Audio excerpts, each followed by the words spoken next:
Bonjour, nous sommes le vendredi 21 octobre 2022, avec une météo qui semblait du moins en matinée très bonne, puisqu'on avait une très bonne clarté. Bon, c'est pas parce qu'on avait une clarté, très bonne clarté, qu'on n'avait pas de nuages, on avait un petit peu de nuages.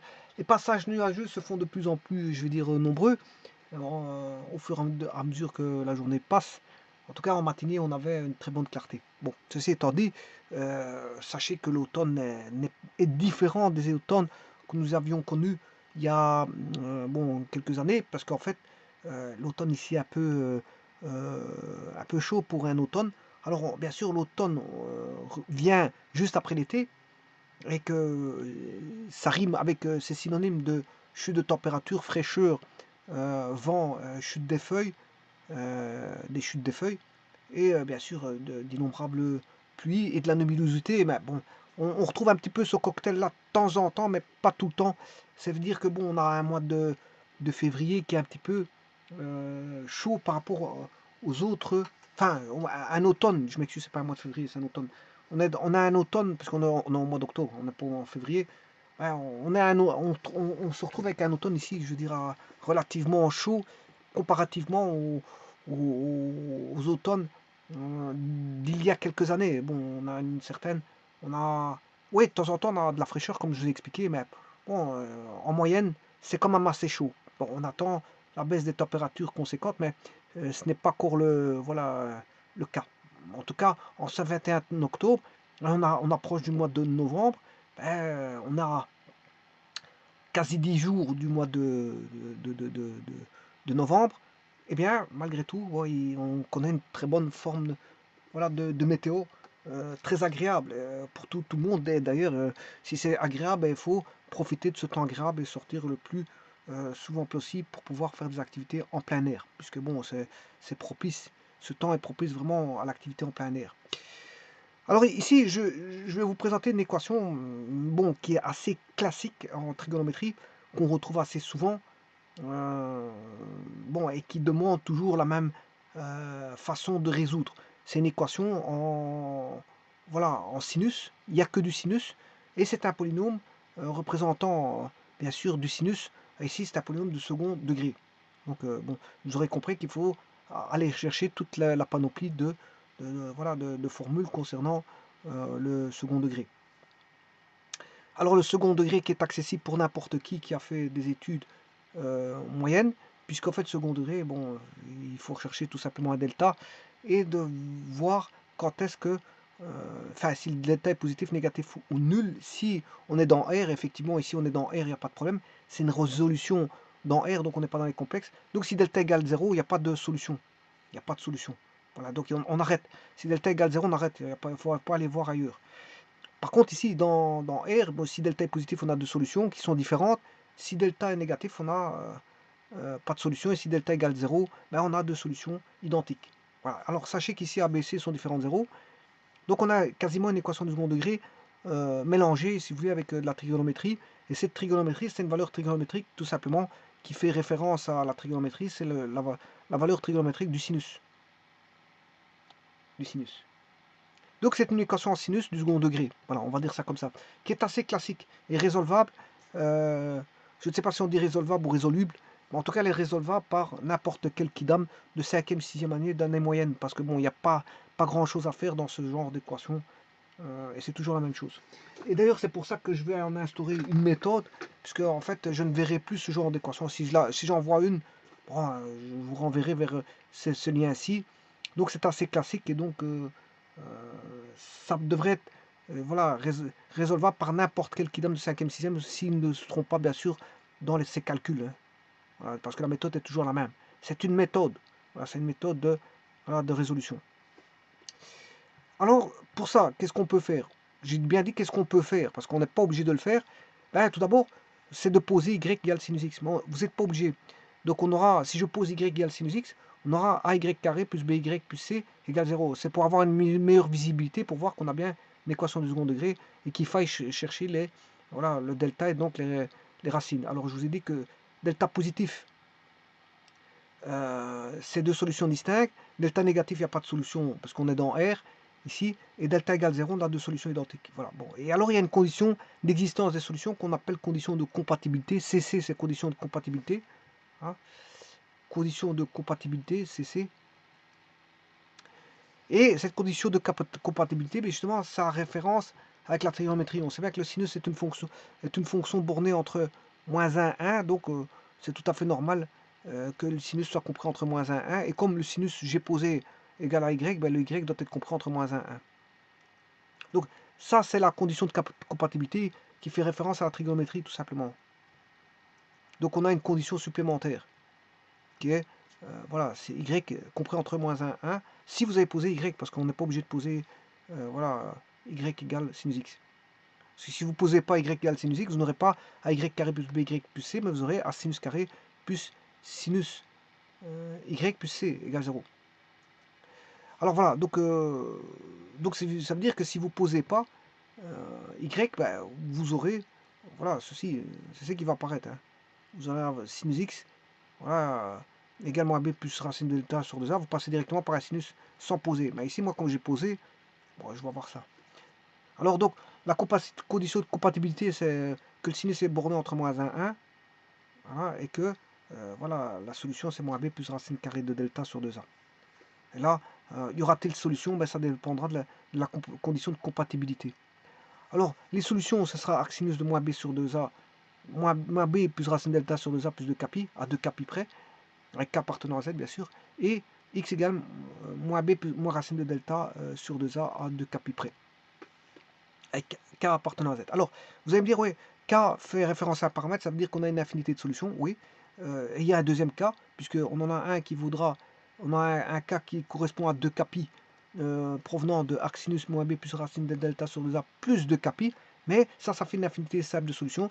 On a une infinité double qui est x égale arc sinus -b moins racine delta sur 2a plus 2 pi. Bon, il y a d'autres solutions qui n'apparaissent pas tout de suite, mais qu'il faille rechercher.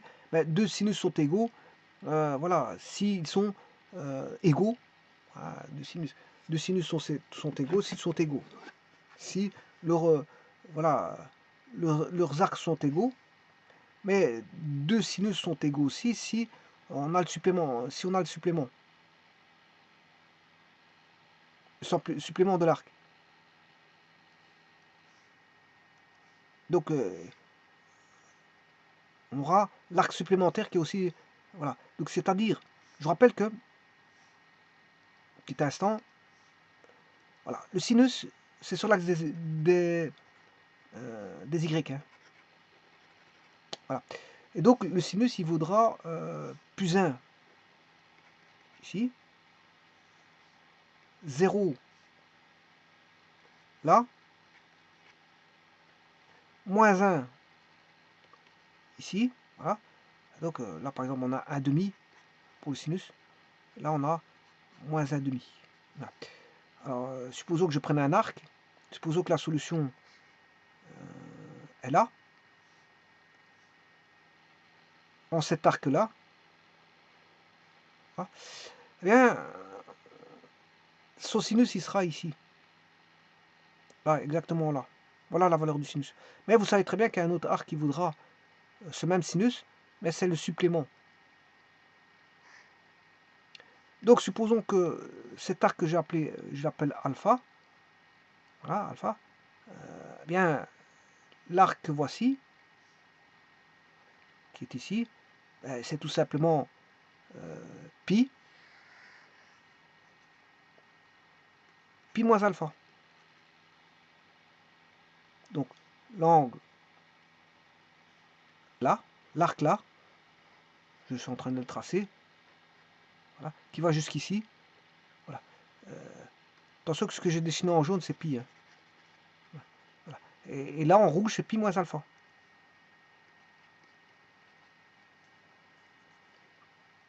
Donc il suffit d'aller chercher le supplément pour avoir le sinus. Alors je vous rappelle que le sinus, c'est en signe. Il est positif dans le premier cadran. Dans ce cadran-ci, le sinus est positif. Mais dans ce cadran-là, le sinus il est aussi positif.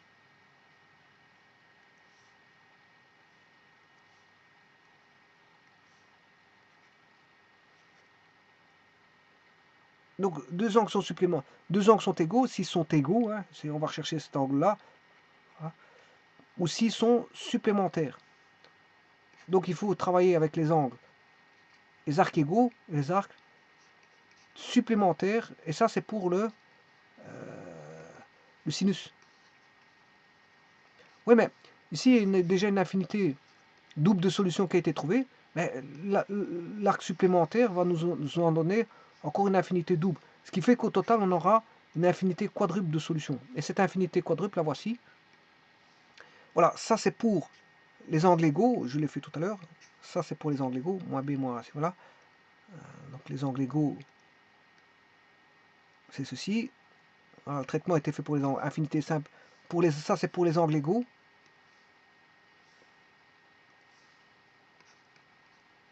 Les arcs égaux, voilà, les arcs égaux. Voilà, c'est ceci, qu'on retrouve en partie, voilà, c'est celui-là, et celui-là. Et le reste ici, celui-ci et celui-ci, ben, c'est les arcs supplémentaires. Vous voyez bien que j'ai fait pi moins arc tangente moins b plus racine delta plus de capi, et pi moins arc tangente moins b moins racine delta sur 2a plus de capi. Donc il y a une infinité quadruple de solutions. Bien sûr, ces solutions sont... il faut voir si on a des solutions par la condition de compatibilité. Hein. Bien sûr, il faut tester la condition de compatibilité. Alors, comment va-t-on faire ça avec GeoGebra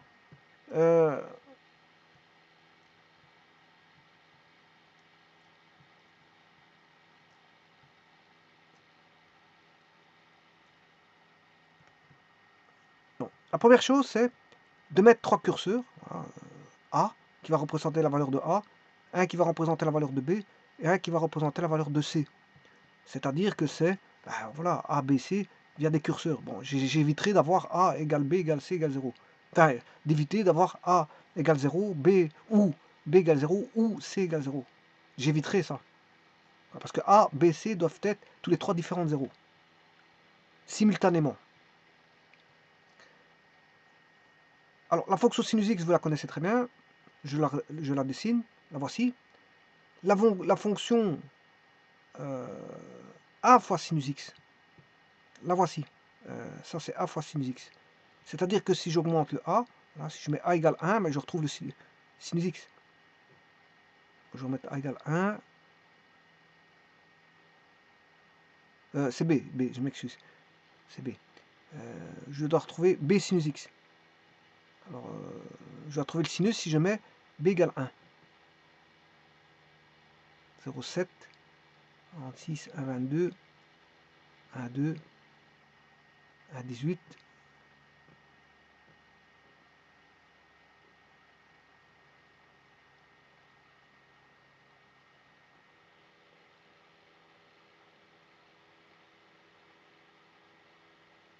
Bon, j'essaie d'avoir B égale 1. Ouais. Voilà. 1, 1, 1,08. Voilà, j'ai 1. Donc vous voyez que si je mets B égale 1, ben, je retrouve le sinus x, parce que B fois sinus x, B est tout simplement une amplitude. Hein. Voilà, si je fais fois 2, ben, elle est 2 fois plus grande. Si je divise, ben, elle est plus petite, elle redevient plus petite, voilà, et ainsi de suite. On peut même avoir voilà, une droite. Si B égale 0, on a une droite. Si B égale 0, on a une droite. On n'a plus de sinus. Et ça, c'est l'opposé du sinus, démultiplié. Alors, je cherchais la fonction au sinus carré. Ça, c'est la fonction sinus carré. Et je peux travailler avec la fonction A sinus carré. A sinus carré, bien sûr. Ce que je viens de faire maintenant, c'est vous montrer B sinus x. Je viens de vous montrer ceci. Maintenant, je vais vous montrer A sinus carré x. Alors, sinus carré est toujours positif, c'est normal. La carré est toujours positif. Et là, j'ai B, voilà. Je vais enlever le sinus, le B sinus x, et voir comment est le A sinus carré x. Enfin, oui, le A sinus carré x.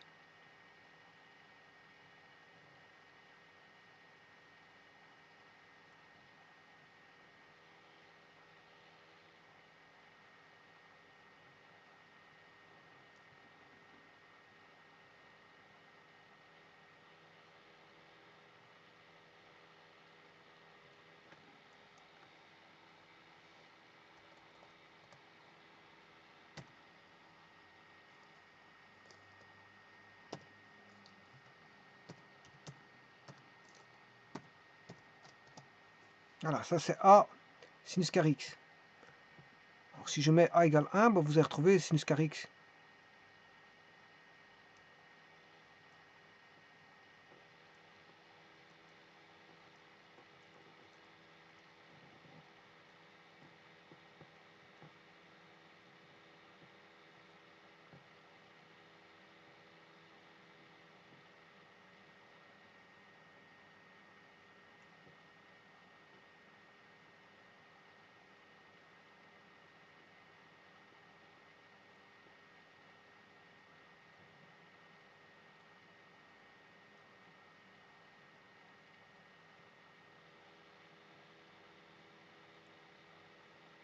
Voilà, donc là, on a A sinus carré x. Puisque A vaut 1, c'est le sinus carré x. Alors maintenant, si je démultiplie le sinus carré, ça va donner ceci. Bon, si je passe en négatif, on passe en opposé, on a ceci. Vous voyez qu'est-ce que ça donne si je démultiplie le sinus carré x. Alors on a une droite si A vaut 0. Hein. Alors, si A vaut 0, on aura une droite, qui est l'axe des x. Voilà, et maintenant, je vais chercher la fonction complète qui est A sinus carré x plus B sinus x plus C. Donc maintenant, je vais mettre toute la fonction complète. Donc la voici. Alors,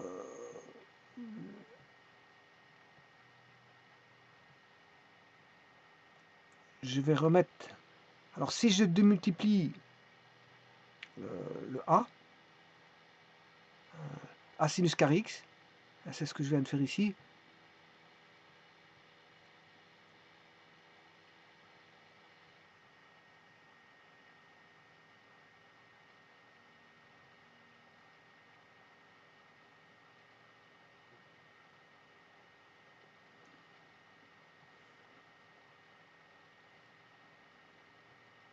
bon, je ne sais pas où est-ce qu'il est le A sinus carré x, il faut que je le cherche.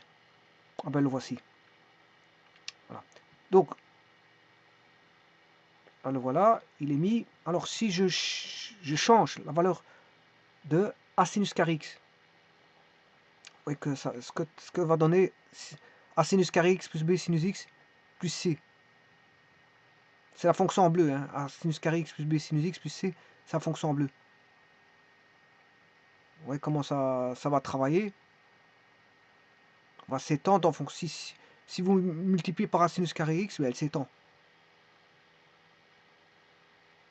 Bon.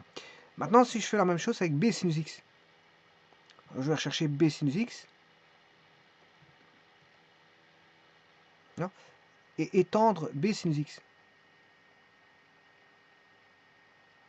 C'est un peu la même chose, hein, elle s'étend aussi. Maintenant, si je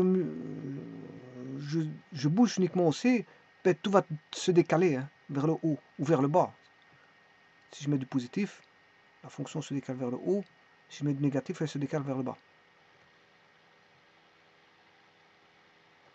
Donc maintenant, je vais retirer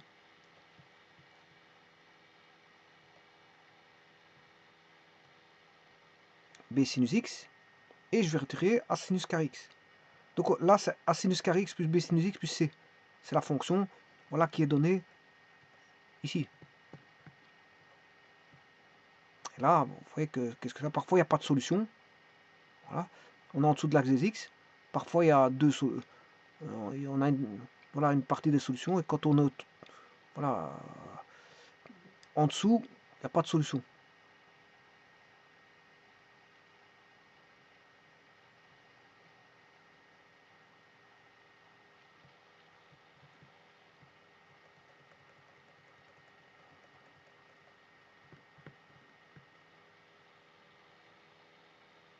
Là, il n'y a pas de solution. Là, il y a des solutions. Là, il n'y a pas de solution. Ça, c'est quand on manipule le A sinus carré x. Si je manipule le A sinus, le B sinus x, il peut y avoir des solutions aussi de cette façon-là. Bien sûr, en fonction du A et du B. Et il y a des solutions, là, il n'y en a pas. Voilà. Et le C, si on veut tout remonter, ben, je remonte tout, il y aura des solutions. Alors, quand il n'y en a pas, je peux remonter avec le C, j'aurai des solutions. Bon, ben, maintenant, on va chercher cette solution. Cette solution, c'est par rapport à y égale 0, puisque je dois faire a sinus carré plus sinus x plus c égale 0. Donc, ce fameux égale 0, ben, c'est l'axe des x. Alors, quand on coupe l'axe des x, ben, il y a des solutions.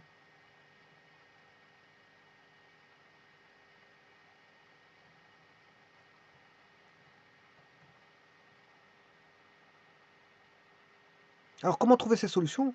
Ben, justement, je vais chercher donc le b carré moins 4ac, voilà, quel delta. Je vais chercher moins b plus racine de delta sur 2a et moins b moins racine de delta sur 2a. Et je vais chercher l'arcsinus, voilà, de moins b plus racine de delta sur 2a. Bon, je ne fais tout simplement que retranscrire ce qui est là. Bon, le premier c'est celui-là, après ça, le second ça va être celui-ci, puis le troisième ça va être celui-là, pi moins arctangente, voilà, et puis ce sera pi moins arctangente de ça. Et donc je fais juste ça. Alors arcsinus E c'est moins b plus racine delta sur 2a, voilà. Puis on a arcsinus J, puis je fais la même chose avec les solutions, c'est k,0 et L,0. Ouais, comme ça j'ai un point, je peux voir le point. C'est ce point-là, k,0. Voilà. Alors là, je peux travailler de 0 à 2pi, hein, parce qu'après, c'est toujours la même chose. On sait bien que c'est périodique. C'est périodique, je peux chercher jusqu'à solution, jusqu'à sa période. Là, mais maintenant, en gros, moi, je travaille de 0 à 2pi. J'étais même ici jusque 10. 2pi, c'est 6,28. J'étais jusque 10. Bon, ça suffit. Hein. La période, vous la voyez où elle est. Ici.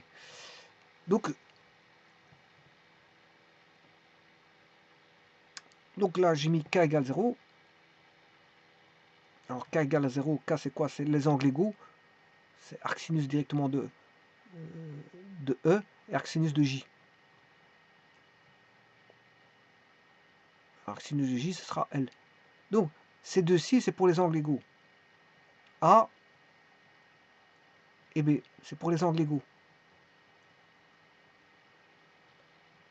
Maintenant, je fais ça à 2 k pi près. Je vais en mettre un. Je vais prendre k égale 1. Donc, c'est k plus 2 pi. Donc, j'ai le point C.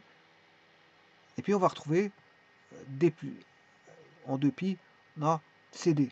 Donc, je vais retirer KL plus 2 pi. Et le restant, je vais l'enlever.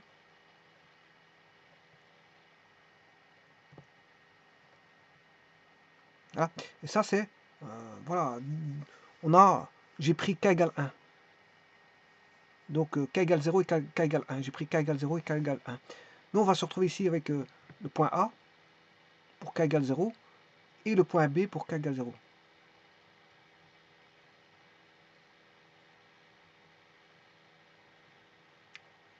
C'est parce qu'il y a deux solutions. Hein. Delta ici, il est positif. Là, on a encore deux solutions, mais pour k égale 1. Donc 2 pi plus loin. Ensuite, je vais chercher le supplémentaire maintenant. Voilà un supplémentaire. Voilà un autre supplémentaire. Alors, si je veux vraiment respecter, c'est pi moins k et pi moins l. Voilà, c'est deux-ci. E et F. E et F sont, voilà, pour k égale 0. Alors, si je mets k égale 1, en supplémentaire, pi moins l plus 2 pi, et pi moins k plus 2 pi. Voilà, donc j'ai h. Alors, je pourrais continuer comme ça. Bon. Donc, vous voyez bien qu'on a une infinité quadruple de solutions. Et donc, ce sera toujours comme ça, pour ce genre d'équation. Je vous remercie.